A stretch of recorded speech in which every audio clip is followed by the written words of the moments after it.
Here's a fun fact. You can typically tell how stressed I am based on whether or not my hair is up or down. Down hair is like chill. Up hair is like, does anyone know what the puff is? Because if you do, that's the equivalent. Hashtag hoods our life. Don't worry, it's good stress. My March reflection video took way too long to post. My bad. It takes a really long time for me to edit my audio because, hey, here's a secret. When you are reading off a script and you are really bad at reading out loud, you mess up a lot. I mean, like a lot. It's fine. It turned out fine, right? But I'm happy to report that even though the editing of that video took forever, it did not affect my writing negatively in any way. In fact, I am already 33.7% of the way to my April goal, and it's only April 8th. That's a lot, and it would typically mean that I am technically on track to be halfway done by like the end of this week. But that's not gonna happen. I have pre-planned 0 writing days coming up. Actually, probably 5 or 6 of them this month in total. And that's what I want to talk about this week. There's a difference between planned time off from writing and unplanned writing breaks. And knowing the difference is a big deal. First of all, Easter is a pretty important holiday for my family, so I will be giving myself the day off of writing. If things die down in the evening, I might write something if I feel like it, but I'm not putting any pressure on myself. I already have in my spreadsheet that there just 0 words are getting written that day, and if I change my mind, I do, and if I don't, it's already slotted in there, and I can plan around that time. I can write more the day before in it if I need to, or the day after. It doesn't matter. There's no pressure on myself to write on a holiday, and that's very important and very smart planning, I think. But before that happens, there's this thing happening in Chicago called Star Wars Celebration, and I'm going, which means this is not a terrifying, anxiety-inducing trip for me, partially because there's no flying involved. I am close enough that I will be driving. Yay. And also, like, even though I'm going to be doing some work while I'm there, it's basically like a vacation, and I really need one of those. Like I've done for Easter, in my spreadsheet I've already written down that Thursday, Friday, Saturday, and Sunday, maybe Wednesday, maybe also Monday, I'm not planning on writing anything. So I've been writing a little bit more every day to kind of make sure that I am ahead by the time that I leave, and that I won't be too far behind if I'm behind at all when I get back. I don't feel guilty about the fact that I'm not going to be writing because I have these days pre-planned. I know I'm not going to be writing, so if I don't, that's just how it's going to be. It's happened to me before where I've said, oh, I'm going to get some writing done while I'm off or if I'm on vacation or whatever, and it hasn't happened and I've felt terrible, and it hasn't ruined my vacation, but it's kind of like, you know, you're thinking about the fact that you haven't written and you feel guilty and it's not good. I don't like that. And that's not a good feeling because you don't want to associate writing with guilt in any capacity. You don't want any negative feelings kind of associated with writing because you want to approach writing with as positive an attitude as you can. And yes, saying that you have to have a positive attitude while you're writing sounds a little kind of fluffy, sparkly, you know, nice and shiny. But the attitude with which you approach your writing process, your creative time, does make a huge difference. If you don't write and you're always guilty about that, you're just going to start associating writing with guilt and negative feelings. You're not going to want to do it. And I think that happens to a lot of people.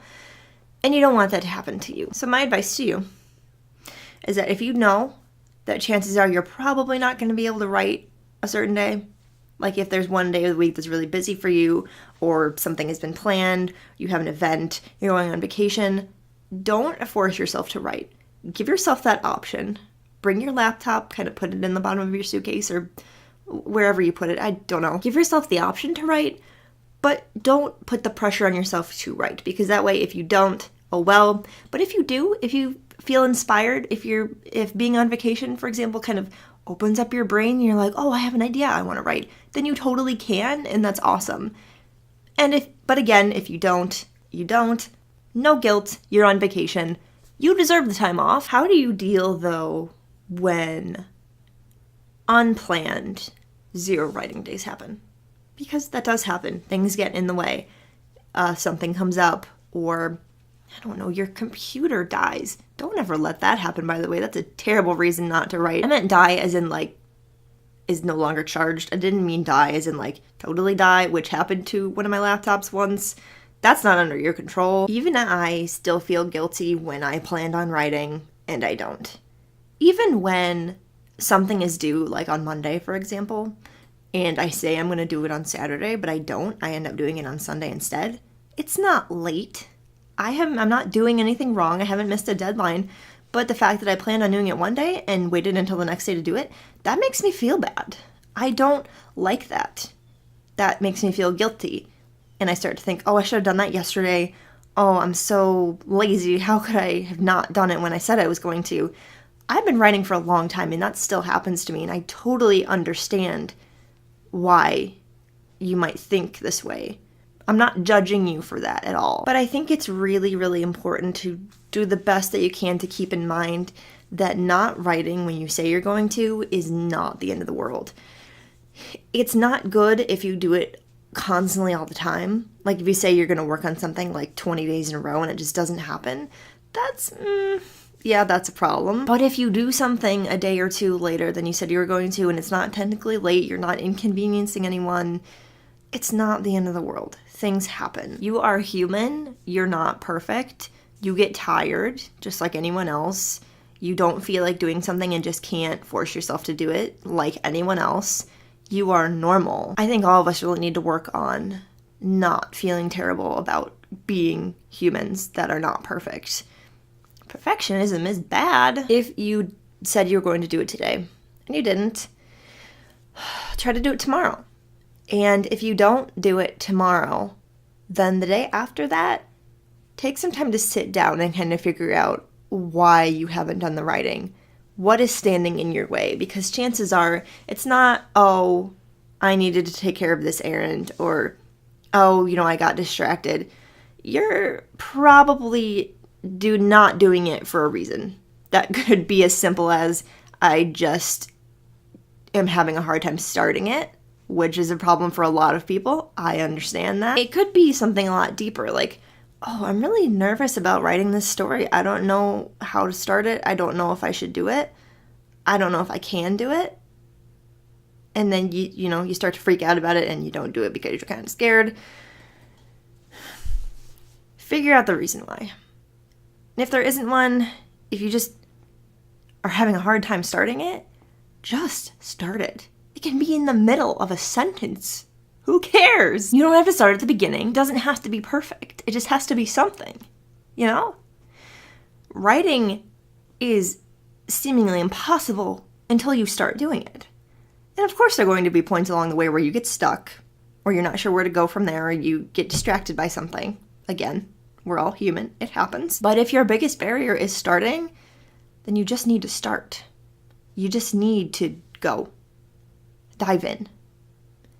It seems kind of scary, but once you do it, you kind of think, oh, well, it may not be perfect, but I started, so I might as well just keep going. At least that's the hope, anyway. It's okay if you didn't do your writing today. It's okay if you didn't do it yesterday.